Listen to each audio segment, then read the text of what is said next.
মৰমৰ ছাত্ৰ-ছাত্ৰীসকল, আজি আমি ক্লাছ 8ৰ বিজ্ঞানৰ বল আৰু চাপ অধ্যায়টি আলোচনা কৰিম। তোমালোকে 1 নম্বৰ চিত্ৰলৈ মন কৰা যে মানুহ এজনে ডাঙৰ বাকচ এটা নিজৰ ফালে টানি আছে আৰু 2 নম্বৰত ডাঙৰ বাকচ এটা দুজন ল'ৰাই ঠেলি আছে। 3 নম্বৰ চিত্ৰত কাঠৰ টুকুৰা এটাত গজাল এটাৰে হেঁচা দিয়া হৈ আছে, অৰ্থাৎ গজালটো কাঠৰ টুকুৰাটোৰ ফালে ঠেলি থকা হৈছে। বল শব্দটো তোমালোকে আগতে পাইছা। বিজ্ঞানৰ ভাষাত কোনো বস্তুক ঠেলা বা টনা কাৰ্যকে বল বুলি কোৱা হয়। তোমালোকে কাষৰ চিত্ৰ দুটালৈ মন কৰা। এজন ব্যক্তিয়ে গধুৰ বস্তু এটা ঠেলিবলৈ যিমানখিনি বলৰ প্ৰয়োজন হয়, নিশ্চয়কৈ দুজন ব্যক্তিয়ে সেই কামটো কৰিলে কম বলত আৰু সহজতে হৈ যাব। এই ক্ষেত্ৰত দুয়োজন ব্যক্তিৰ বলে একেলগে ক্ৰিয়া কৰিছে। একে দিশত প্ৰয়োগ হোৱা বলসমূহ ইটো সিটোৰ লগত যোগ হৈ একেলগে ক্ৰিয়া কৰে। কিন্তু যদি কোনো বস্তুৰ ওপৰত দুটা বলে পৰস্পৰ বিপৰীত দিশত ক্ৰিয়া কৰে, তেন্তে বস্তুটোৰ ওপৰত প্ৰয়োগ হোৱা মুঠ বা লব্ধ বল হ'ব বল দুটাৰ মাজৰ পাৰ্থক্যৰ সমান। এতিয়া চোৱা, বল এটাই ক্ৰিয়া কৰাৰ ফলত কি কি পৰিৱৰ্তনসমূহ হ'ব পাৰে। বলে বস্তু এটাক স্থিৰ অৱস্থাৰ পৰা গতিশীল অৱস্থালৈ নিব পাৰে।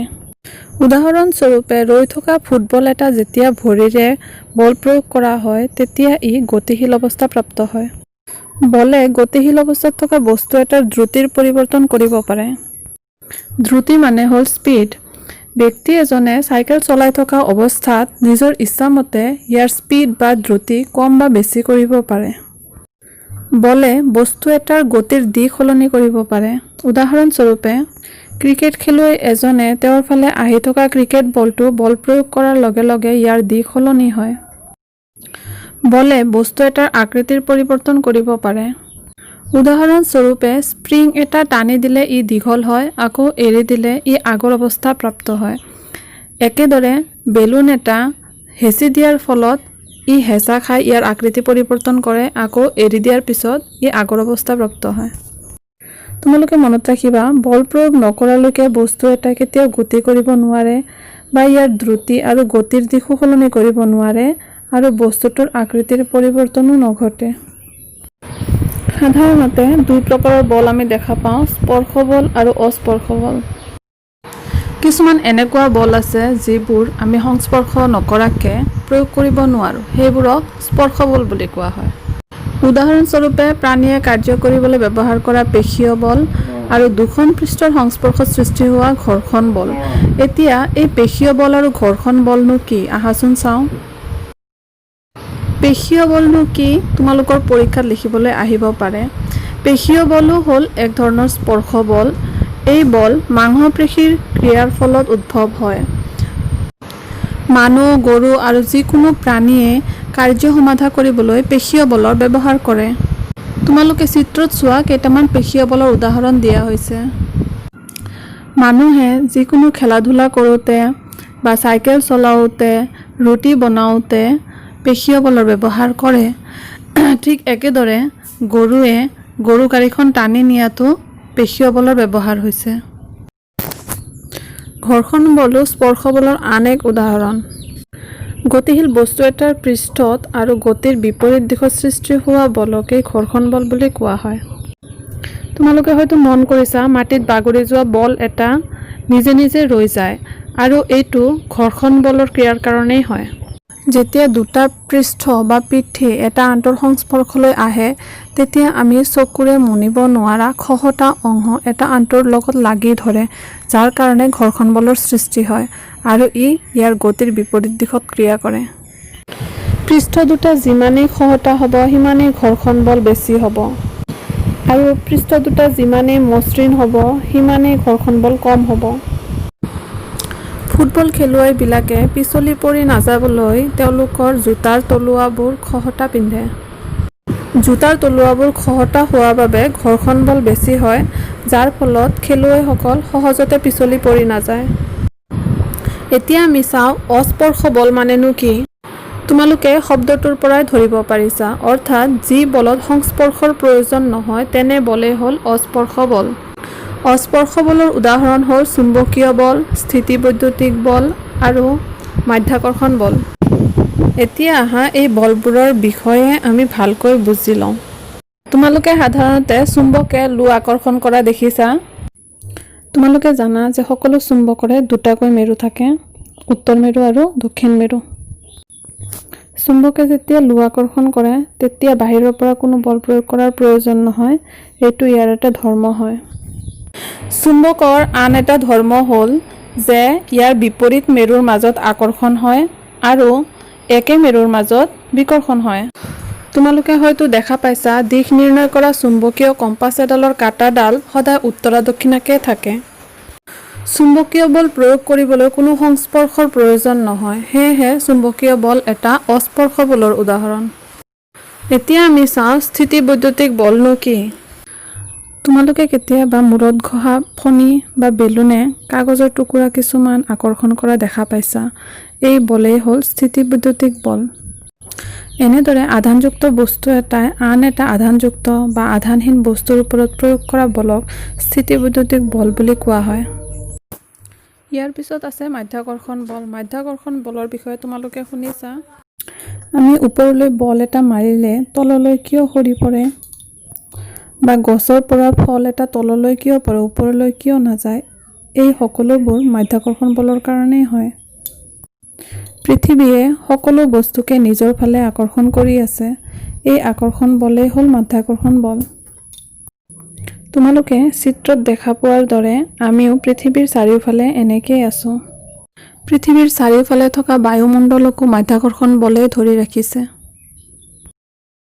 যেনেকে পৃথিৱীয়ে সকলো বস্তুকে নিজৰ ফালে আকৰ্ষণ কৰি থাকে তাক মাধ্যাকৰ্ষণ বল বোলে, ঠিক একেদৰে বিশ্বব্ৰহ্মাণ্ডৰ সকলো বস্তুৱে এটাই আনটোক আকৰ্ষণ কৰি থাকে আৰু ইয়াকে মহাকৰ্ষণ বল বুলি কোৱা হয়। এতিয়া আমি চাওঁ চাপ মানেনো কি? কোনো পৃষ্ঠৰ একক ক্ষেত্ৰফলত ক্ৰিয়া কৰা বলক চাপ বোলা হয়। অৰ্থাৎ চাপ কিমান আছে সেইটো জানিবলৈ আমি বলক ক্ষেত্ৰফলেৰে হৰণ কৰিব লাগিব। ইয়াক আমি P = F/A বুলিও লিখিব পাৰোঁ। ইয়াতে Pটোৱে প্ৰেছাৰ বুজাইছে, Fটোৱে বল বা ফ'ৰ্চ বুজাইছে আৰু A মানে হ'ল ক্ষেত্ৰফল বা এৰিয়া।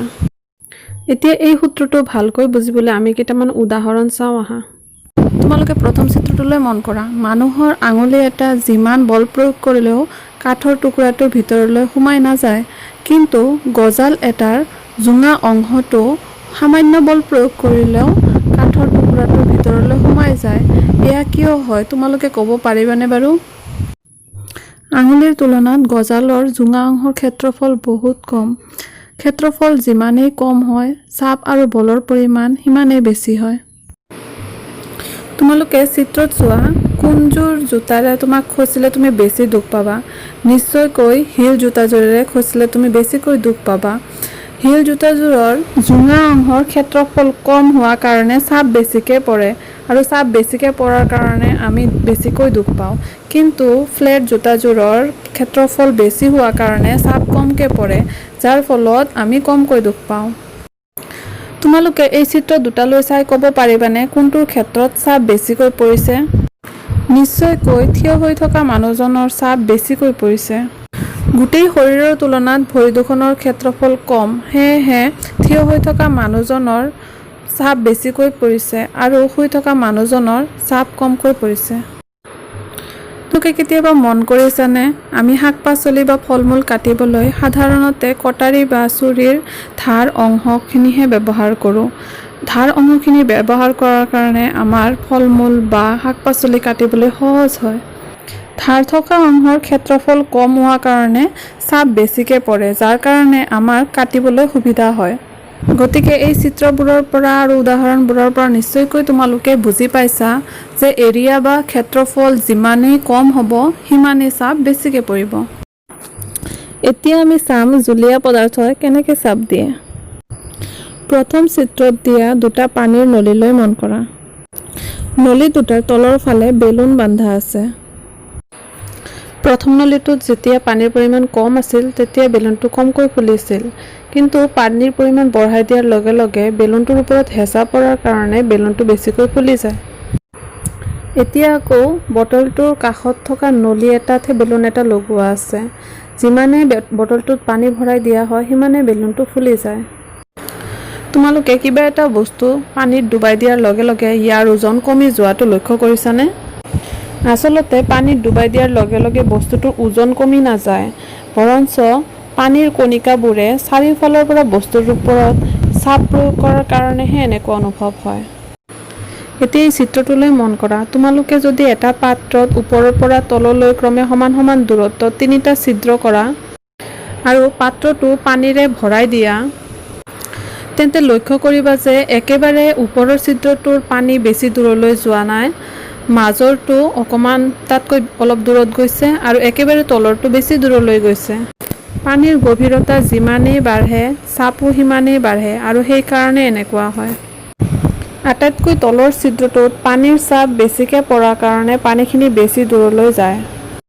কিন্তু তোমালোকে যদি দ্বিতীয় চিত্ৰটোলৈ মন কৰা, তেন্তে লক্ষ্য কৰা যে একে সমান গভীৰতাত থকা ছিদ্ৰকেইটাৰ পৰা পানী একে সমান দূৰে দূৰে গৈছে।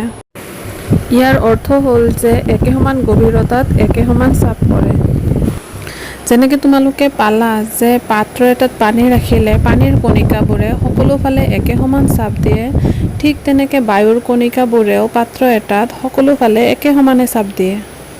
ইয়াৰ আমি এটা সহজ উদাহৰণ চাওঁ। তোমালোকে বেলুন এটাত বায়ু ভৰাওঁতে নিশ্চয় মন কৰিছা যে বেলুনটো চাৰিওফালে সমানে ফুলি যায়। ইয়াৰ কাৰণ যে বায়ুৱে চাৰিওফালে সমানে চাপ দিয়ে। বেলুনৰ বেৰৰ প্ৰতিটো অংশত বায়ুৰ কণাবিলাকে সমানে চাপ প্ৰয়োগ কৰাৰ কাৰণে বেলুনটো চাৰিওফালে সমানে ফুলি যায়। এতিয়া আমি চাওঁ বায়ুমণ্ডলীয় চাপ মানেনো কি। তোমালোকে জানা যে পৃথিৱীৰ চাৰিওফালে বায়ুৱে আৱৰি আছে আৰু ইয়াকে বায়ুমণ্ডল বুলি কোৱা হয়। এই বায়ুমণ্ডলৰ বায়ুৱে আমাৰ ওপৰত সকলো সময়তে চাৰিওফালৰ পৰা চাপ প্ৰয়োগ কৰি আছে আৰু এই চাপকে বায়ুমণ্ডলীয় চাপ বুলি কোৱা হয়। তোমালোকে ভাবি আচৰিত হ'বা যে যদি মানুহ এজনৰ মূৰটোৰ ক্ষেত্ৰফল 15x15 চেণ্টিমিটাৰ অৰ্থাৎ 15 চেণ্টিমিটাৰ দৈৰ্ঘ্য আৰু 15 চেণ্টিমিটাৰ প্ৰস্থ হয়, তেন্তে বায়ুস্তম্ভটোৰ ওজন প্ৰায় 225 কেজি হয়। 225 কেজি সমান 2250 নিউটন। ইমান গধুৰ বায়ুস্তম্ভ এটাই আমাৰ ওপৰত হেঁচা দিয়া স্বত্তেও আমাৰ শৰীৰ চেপেটা হৈ নোযোৱাৰ কাৰণ তোমালোকে ভাবিব পাৰানে? ইয়াৰ কাৰণ হৈছে আমাৰ শৰীৰৰ ভিতৰত থকা চাপ। এই চাপ বায়ুমণ্ডলীয় চাপৰ সমান, গতিকে ই বায়ুমণ্ডলীয় চাপক প্ৰশমিত কৰিব পাৰে। আৰু এটা কথা ধ্যান ৰাখিবা, বায়ুমণ্ডলত থকা বায়ুৱে অকল আমাৰ মূৰৰ ওপৰতে হেঁচা নিদিয়ে, এই বায়ুৱে আমাৰ চাৰিওফালৰ পৰা আমাৰ শৰীৰত হেঁচা দি আছে। আমাৰ শৰীৰৰ ভিতৰৰ চাপ আৰু বাহিৰৰ চাপ অৰ্থাৎ বায়ুমণ্ডলীয় চাপ একে সমান হোৱাৰ কাৰণে এই চাপ আমি অনুভৱ নকৰোঁ।